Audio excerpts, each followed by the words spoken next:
In the last video, we saw that to use the comparator interface, what we did was we had to create those mini classes.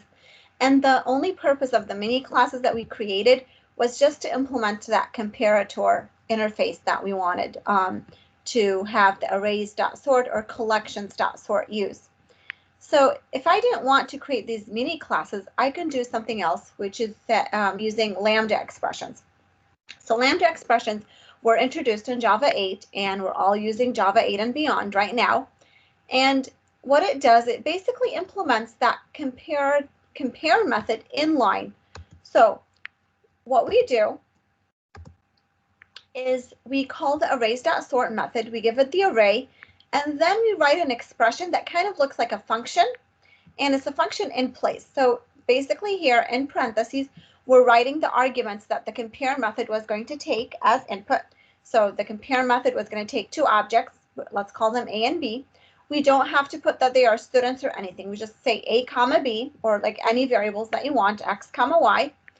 And then this arrow means this is what the method needs to, the method needs to return. And what this method is going to return, if you're comparing numbers, here, for example, here it's doing a.length minus b.length. So basically it's taking an array of words that are strings basically, and it's comparing the length, and it's sorting them by length. So it's not doing anything alphabetical here. This one is doing length. And because it's a number, length is a number, and a.length and b.length are numbers, if the length of A is bigger than the length of B, this is going to give us a positive number. So again, if A is bigger, it's going to give us a positive number. If they have the same length, this is going to give us 0. So it's going to give 0 if they're the same. If A.length is smaller, it's going to return a negative number. So it's acting exactly as the compare method would act, taking two arguments and returning a number that's 0 if they're equal, positive if the first thing is equal, negative if the first thing is smaller. Okay, and so this is one way of doing it. There's another way of doing it, and I'll show you both ways. So let's try the first way of doing it.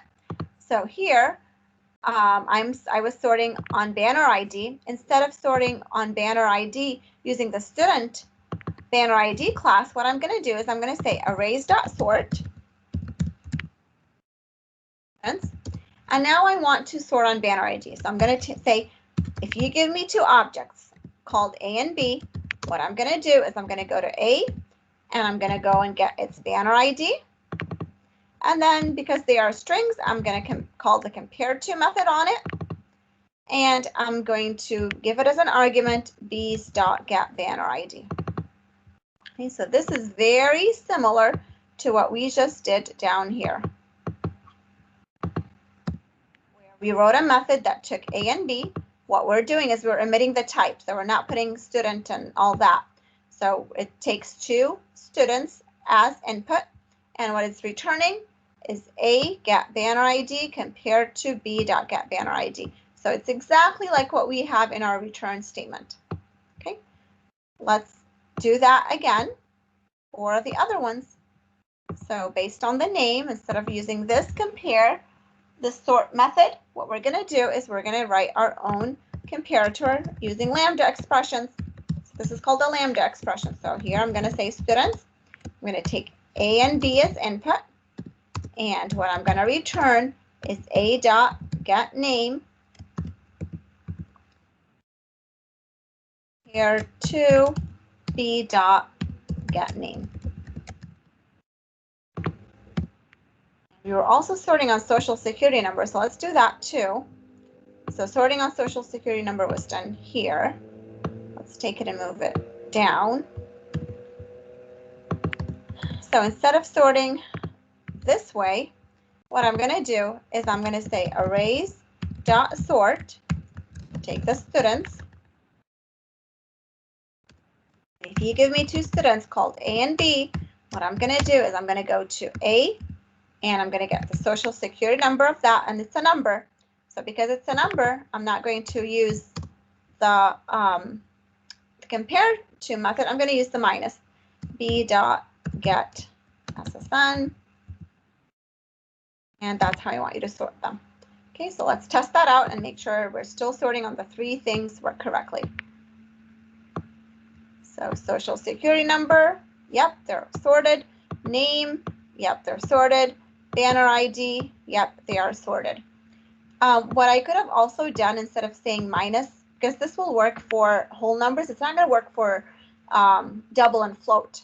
Because remember, double and float, when you do the addition and subtraction, it might not, you want an int. The compare method expects an int back. But if you take two floats and you subtract them, you're going to get a float back.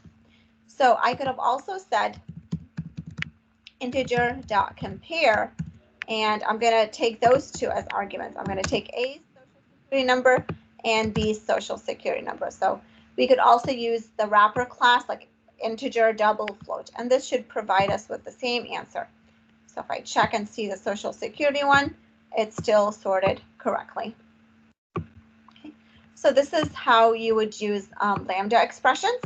There's another way you could do it where instead of saying here's the function, this is what it's taking, you say, if you give me anything, what I'm going to do is I'm going to go and get its length. And so it's going to do this minus sign comparison for you automatically. So it's called comparator.comparing. And here you're telling it what is the argument that you want to, what is the method that you want to call on each of your arguments. Okay, so let's try that.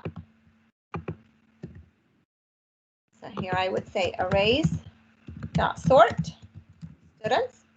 And then here I'm going to say comparator.comparing and given a variable. So here you choose any variable like A, for example.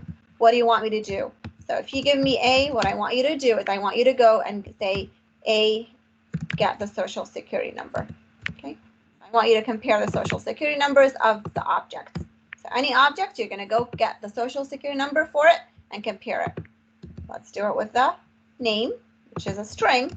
So here I'm going to say arrays.sort students, and I'm going to go to comparator and say I want you to compare. So use the comparison. If you give me A, what I want you to do is I want you to go to A and get its name. So this is how I want you to compare them. Okay. And let's test it with the social security number and name to make sure it's working. And so with social security number, they are still sorted, and with the name, they are still sorted. Okay, so here it's going to also work. Here, if I wanted to sort the social security numbers backwards, what I could also do is like say -1 times that. Okay. And so if you want to sort things backwards, you can do, what you can do is multiply it by -1 so that it's kind of like, if it gives me a 10, I'm making it a -10. So you can also sort backwards, like using like the -1 here, hack. If you want to sort names backwards, what you could do is say, I'm going to sort B first. So let's find it with this Lambda expression. This way I could say, well, I'm going to compare B to A, so you're kind of comparing them backwards. Instead of the first to the second, you're saying second to the first, and this will make the names be sorted alphabetically in the opposite order. Okay. So what we've seen so far was how to use existing interfaces that have been written. We've learned how to use the comparable interface and implement it, and we saw how we can use the comparator interface either by using Lambda expressions or by writing our own mini classes that do that for us. In the next video, what I'm going to show you is how do we write our own interfaces that are not part of Java. So in the next video, we'll talk about that.